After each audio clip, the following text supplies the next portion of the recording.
Hey, what's going on? If you want to get a complete system that makes melting fat easy and is 100% automated, then I want you to go to the link that's on the bottom of your page right now.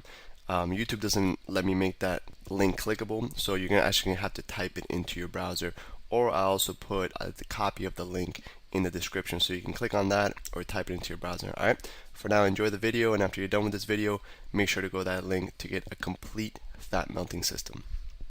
So now we're going to get into a couple more advanced techniques. These are more of our power punching, and they're going to really improve your game as far as knocking people out. And on top of that, it's another part of our workout and our striking, because we're going to work different muscles. We're going to work our core a lot, different muscles in our legs, and different muscles in our shoulders, our biceps, our triceps, everything. So let's get into it. And I have Angela here. She's going to help demonstrate. She has very little experience. Pretty much none. I'm teaching right now hooks and uppercuts. So if she can do it, you can do it, all right? So we're going to get into our hooks and uppercuts. So when we throw, the first one we're going to learn is our left hook, okay, or our lead hook. So if you're an orthodox fighter like me, where you stand with your right hand back, right foot back, your lead hook is your left hand. So that's your lead. If you're a southpaw, where you're naturally left-handed, your lead hook is your right hand. Okay, but all the same rules apply. It's just we're just going back and forth. I'm going to teach orthodox with your right hand back, because that's what most of you are going to be, which is right-handed. All right, so Anna's going to get in her stance, right foot back, back heel off the ground, hands are up by her cheekbone. Okay, and we're going to do our left hook. So when we do that left hook, we're here. All right, the first thing we want to focus on doing is using our legs, incorporating our legs. So with the legs, we're going to do this. Is what left hook looks like, by the way.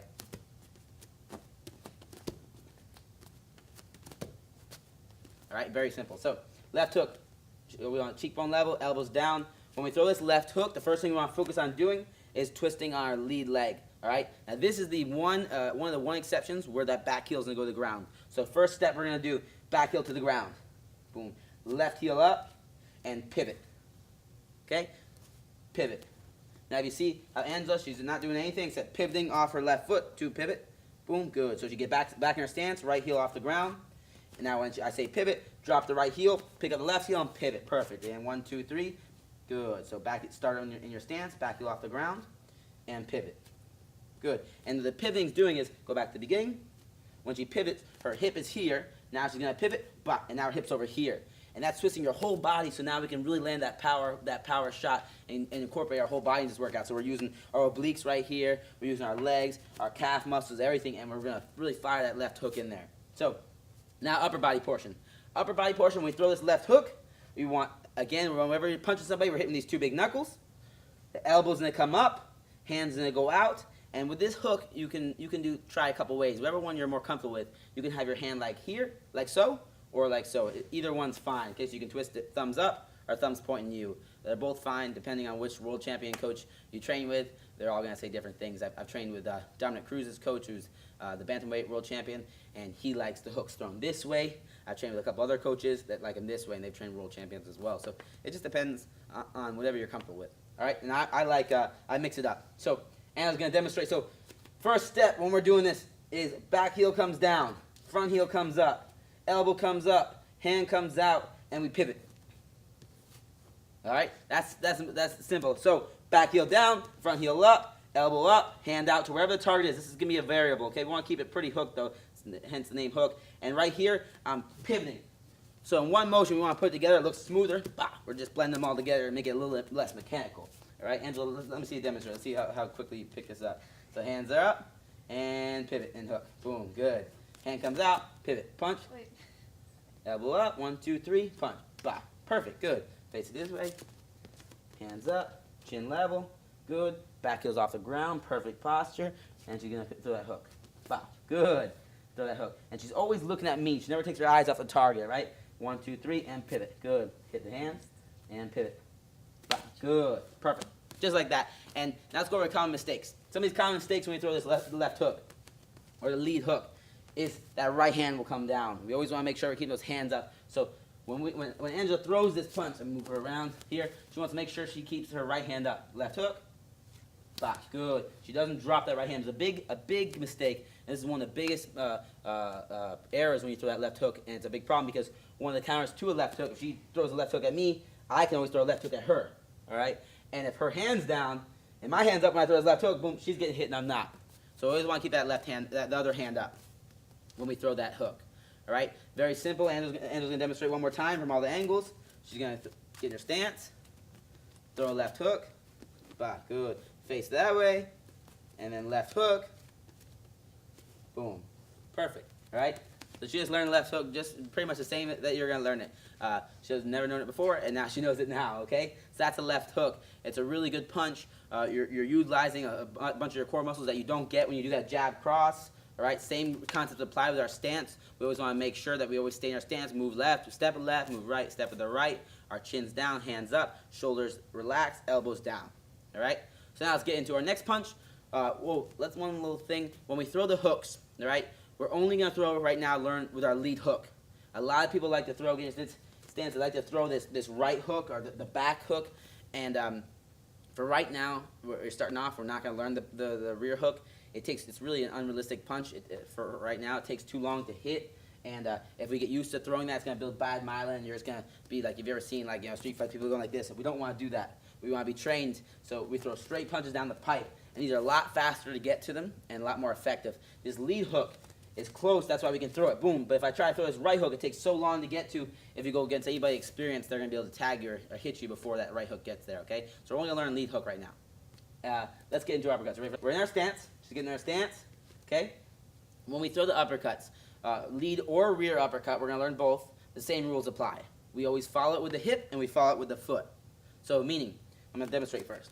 Uppercut, uppercut, uppercut, uppercut, uppercut. So same rules apply. Whenever we throw this uppercut, we're going to follow it with the hip. So if I throw right uppercut, I'm following with the hip and the foot. So I dip down, the hip follows, the foot follows. Wah! That's where I'm getting all my power in my legs, okay? Same thing left, the lead uppercut. Boom, hip follows, foot follows. Bah! I twist it in that direction.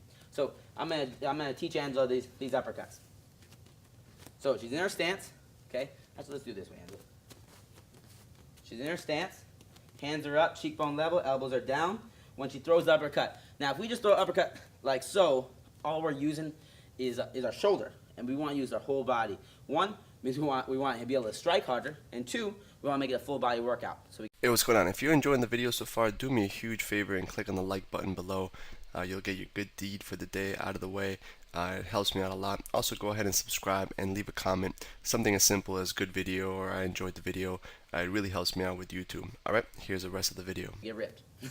So, right here, hands are up. She's going to learn the right uppercut first. First thing we want to do is we want to drop our level just a little bit. Now our legs are loaded. We cocked our legs. Second thing we want to do is bring our hand just down a little bit. And third thing we want to do is fire that hip forward and twist that right foot as we throw the uppercut up. Bah! Just like so, okay? So in one motion we go down, up. Good. And you go down, hand drops, and up. Boom. Now another reason we go down is because I want to keep this hand by my face as long as possible. If I just come here, now it's my hand's really far from my face. I want to go down, cock it a little bit, and up, okay? Bah! Throw an uppercut. This strikes, the hook and the uppercuts are really good strikes because when people get used to, if their hands are up, they get used to blocking these front ones, bah, bah, bah, and then they get their hands up, and then you throw your side ones or right up the middle ones for uppercuts. They're really powerful strikes. They're personally my favorite strikes. So that's the rear uppercut. Angela, show us one more time that rear uppercut. Dip, pop, good. She dips, drops it down, and loads it. Dip, drop it down, and uppercut. Boom, good. Now lead one's the same thing. It feels a little awkward because the lead one's right here, but I'm gonna show you a couple of tips to get this one down. A lead one, if we just drop here, it feels weird. So what we want to do is we want to cock it. So we drop and dip a little bit. So now it's loaded up. I loaded up my hip. Same rules apply. Drop it a little bit and fire up. Follow it with the hip and the foot. So Angela's gonna demonstrate. So now Angela's gonna demonstrate our lead uppercut. So she gets in her stance. Good. Back heels off the ground. Perfect. Her hands are up. So she's going to lower her level and cock this left side. So lowers her level and see how she loads up her hip and her shoulder. Now she dips it down a little bit, and at the same time she's going to follow her hand up with her shoulder, with her foot and her hip. 1, 2, 3, up, bah, just like so. And her right hand stays up. She's not making that common mistake where her right hand drops. So do it again, Angela. Let me see. Dip and up, bah, good. Dip. Here and up, boom, good. You want to drop that hand a little bit because if you just dip, And here, you're not going to hit anything. Yeah, here, drop it down and come out. Okay? You might come out because the target's going to be in front of you. So, Angela's going to do it one more time. Bah, better. Good. She's got it down. And obviously, you can see the reason that you're watching this is that you need to practice. You need to learn. Okay, so if everyone got it their first day, if you got the uppercut the first time you tried it, everyone would be like world champions, or everyone would be like professionals. So it takes practice. You're learning it today.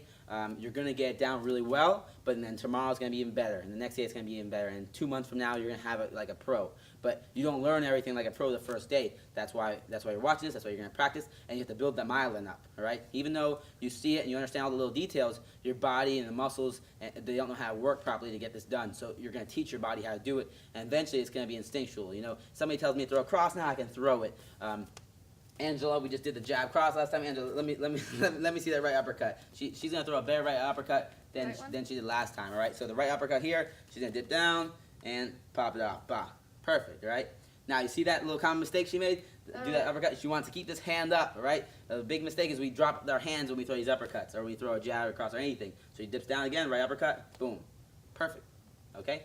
So that's our left uppercut, our right uppercut, and our left hook, or our lead hook. So we got lead, uppercut, rear uppercut, and lead hook. These are really dynamic strikes. If we're in our stance, I'm boxing Angela right now. I got my straight punches now because we learned our jab cross. I have my uppercuts, I have my hooks, boom. So we can mix it up now. It's a lot harder game for other people to stop. And on top of that, we have a more dynamic game, so we can use our full body and get a full body workout every time we do these things. So we're working all areas of our abs, all areas of our legs, all areas of our shoulders and our arms, our biceps, our triceps, everything. All right. So let's go into detail now. A little bonus. And their stance. I'm gonna have you right here. Get your stance back off the ground. Perfect. A little detailed bonus I'm gonna show right now is key points to hit somebody. So since we're training, since you're learning how to strike, you might as well learn where to hit somebody. These are really good for self-defense. They're really good for competition, not just punching at the face and punching at the stomach and the body. I tell my students all the time that we never aim for the head and we never aim for the body. Never. It's pointless. There's no reason to train.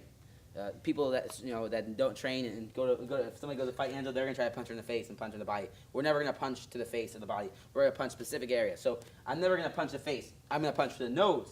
I'm going to punch the chin. I'm going to punch the edge of the chin. I'm going to punch the temple. I'm going to punch behind the ear or at the ear. I'm going to punch the liver, the kidneys, the middle of her solar plexus and knock the wind out of her. I'm going to punch specific areas. So we have our liver, our nose, our chin, temple, all these places. So the nose is one of the key places we're going to attack. If you hit the nose, if we hit the nose, it's gonna make your eyes water. If you break it with our jab, our cross, our hook, or uppercut, any of those, it's gonna do a lot of damage and it swells up so they can't see. Second place we have is the chin. Chin knocks people out really easily. And one of the reasons is it's a real high leverage point to hit. And what happens is your bones connects over here and it acts like it hits and it causes your brain to rattle inside. And that's how people get knocked out. Your brain sits inside liquid. And then there's a skull. And if your brain gets hit so hard that the brain goes through the liquid, hits the skull and bounces back, that's how you get knocked out. And the chin's one of the key places you want to hit to knock somebody out. So we want to aim for the edge of the chin. We want to aim for the eyes. If we can hit somebody with 2 knuckles in the eyes, it's going to blind them in that eye. Also, to break that orbital bone because your eye is designed, if it gets hit hard enough, that it'll drop down in your face, in your skull, behind your orbital bone, and your orbital bone will break to protect it. So that's your body's designed to protect your eyes. Your eyes are one of your key elements of life. You have to have your eyes. So hitting the eyes, hitting the temple, right, anywhere around the ear is going to cause serious damage, and also on top of that, it's going to be a lot easier to knock you out and knocks off your equilibrium. As for the body's the most underrated place to strike. It's my favorite place to strike. I like to attack the liver specifically. So if somebody's face me fighting, boom, your stance, good, she's fighting me, right? The liver is always on the right side of a person. So it's on my right side. It's off to the, if I take the middle of my right side, it's right in the middle, right under the rib. So if I take the middle of Angela, the middle of her right side, right here, find her ribs right here, it's right under the rib. So if I can connect right there, boom, here in the liver, it'll shut down your body. It's the most painful place to hit. If you ever see somebody getting hit in the liver, they get hit and they can't move, they fall to the ground, it's crazy bad. Also got the kidneys, which are right behind like the love handles, right here, and it causes you to pee blood, and the sternum, right in the sternum, hit somebody, knock the wind out of them, okay? We want to hit the specific areas. We're not just aiming for the body, liver, sternum, kidneys, soft spots, which are all on the side right here under the ribs, very soft, and they hurt a lot. So these specific areas are points we want to attack with our jab, our cross, our hooks, and our uppercuts. Right? So it's really crucial that we attack those points. So for drilling, I want a total of 100 strikes. It can be 100 of either uppercuts or hooks. Either one of those, you're going to do 100 of them. And you're going to drill them on, we have Bob here, so we can go over our specific points to attack: the chin, nose, the liver, everything like that. If you don't have something like Bob, you just have a bag, you just want to focus on hitting specific points of the bag. So instead of just hitting the bag, I want to hit the edge of the E right here, or that yellow spot, so we get good accuracy. Because accuracy is key. If you're really accurate, you can. It's a lot easier to knock them out than just being really powerful. Because if we're powerful and we're hitting people, on the top of the skull and the forehead and stuff, we're gonna break our hand and we're not gonna knock them out.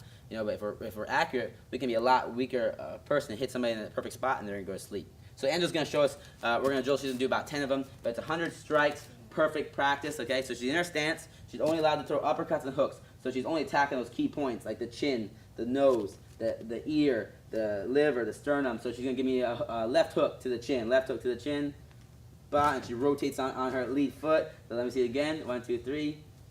Bah, good. She's going to give me a right uppercut to the chin right here.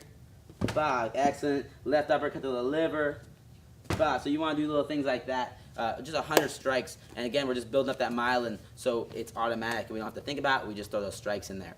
So now we're going to get into a technique or a drill I like to do that's going to strengthen these muscles so we can punch harder, faster, and just get in a better shape. So she's going to do our sit-up twists. And I like to do this around the bag. You can do anything. You can lock your legs around it. So she's going to lay down, lock her legs around the bag, and it's going to really strengthen all those muscles that it takes in your core for you to really get that twist and that fast pop-off. So what she's going to do is we can do anywhere from 25 to 100, whatever you're comfortable with. I like to do 50, so we're building up that myelin for the twist. So she's going to come up. She's going to keep her hands up the whole time, so we always get trained and keep our hands up high.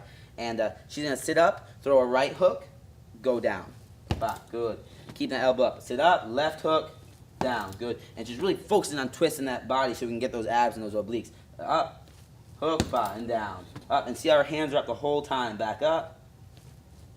And back up, and she's just going non-stop, working those abs and working that twist. So we're really strengthening it so we can get those power shots in. Good job, Angel. So she's good. She has those hooks in. Just do that. It's really going to help strengthen you, and it's going to give you an awesome ab workout and core workout for you to get better at these punches. Hey, real quick, one more thing before you go. I want to make sure you know that there is no correlation between how hard you work and how much fat you melt or how much muscle you build. All right?